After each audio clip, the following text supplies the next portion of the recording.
My dear students, I am your Sanghita ma'am speaking. Hope you are staying home and doing fine. As I told you earlier in my third audio, today I will discuss about the Vedic literature as a part of the topic Vedic civilization and literature. On 23rd April 2020, I posted here the audio lesson on language of the Indian subcontinent, and as you know, I also posted the English version of the said lesson here on 26th April 2020. Today's subject, that is Vedic literature, is deeply threaded with my last audio lesson. People belonging to the Indo-Aryan language family founded Aryan civilization in the Saptasindhu region, that is the region of the 7 sacred rivers. We have learned from our earlier lesson that Aryan is not a word based on race. It's rather a language-based word. Once upon a time, these people were spread in different parts of Europe and Asia, leaving their habitats in the Kyrgyz steppe grassland in the Middle Asia due to shortage of food for them and their animals. A subgroup of this language family that entered Persia or Iran in Asia is called Indo-Iranian language group. Some historians and linguists believe that people belonging to the Indo-Iranian language family might have been engaged in conflicts among them. Then a group from amongst the people belonging to the Indo-Iranian language family reached the coastal parts of river Indus through the mountain passes in the northwestern frontiers of India by leaving Persia or Iran and built their habitats in the Saptasindhu region. This group is called Indo-Aryan language family. People belonging to this language family are architects of the great Aryan civilization of India. These Aryans composed Veda. As we get to know about the habitation and livelihood of the Aryans from Vedic literature, this civilization is alternatively called Vedic civilization. Vedic civilization and Vedic literature is a huge subject in itself. If we attempt to discuss these two vast subjects in one composite audio lesson, that might prove to be huge and unmanageable. So, we need to partition the lesson. Today, I would like to confine my lesson only to discuss on Vedic literature. Before listening to this discussion, you should go through page number 47 and 48 of your textbook without fail. The word Vid in Bengali means knowledge, and from this only the word Ved has originated. The oldest of the Aryan literature is Rig Ved. After this, Samved, Yajur Ved and Atharva Ved were composed. So, Ved is 4 in number, and they are, as I told, Rig Ved, Samved, Yajur Ved and Atharva Ved. Each Ved has 2 parts. The Ved Shuktas or chants are rhythmic. They are chanted or sung melodiously. This part of the Ved is called Samhita. The word Samhita means compilation. Therefore, the portion in each of the 4 Vedas where there is a compilation of the Veda Suktas or chants is called Samhita. Therefore, it is seen that each of the 4 Vedas has Samhita, like Rik Samhita, Sam Samhita, Jajuh Samhita and Atharva Samhita. Each of these 4 Vedas has 2 parts as well, which is composed in prose form. This part explains the Veda Suktas or chants in prose form. Therefore, each of the 4 Vedas has a part composed in prose form which is attentively called Brahmana parts. Initially, there was no written form of Chaturved.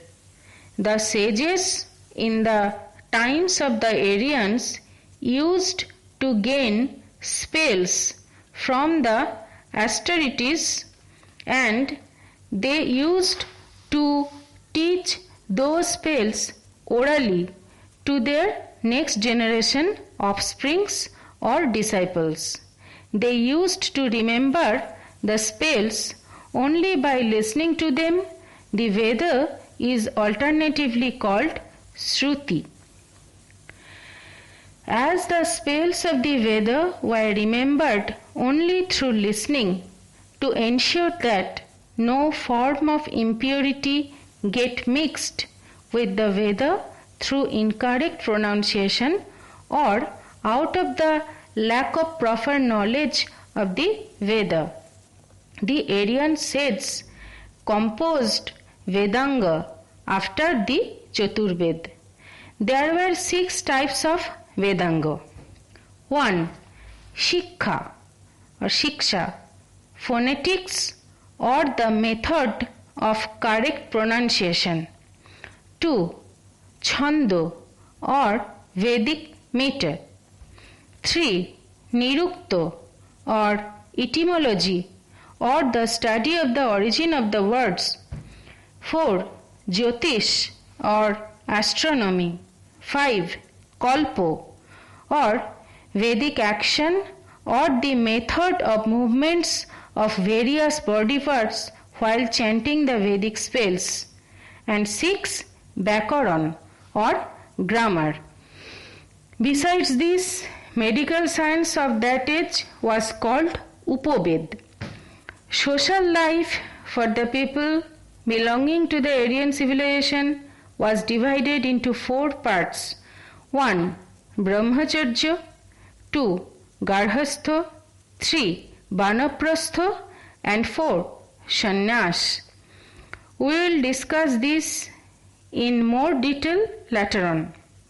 But I am mentioning it here as after the Garhastha Aranyaks are Aryans, but I am mentioning it here as after the Garhastha Aryans on attaining 50 years of the age used to live in the forests, leaving their families.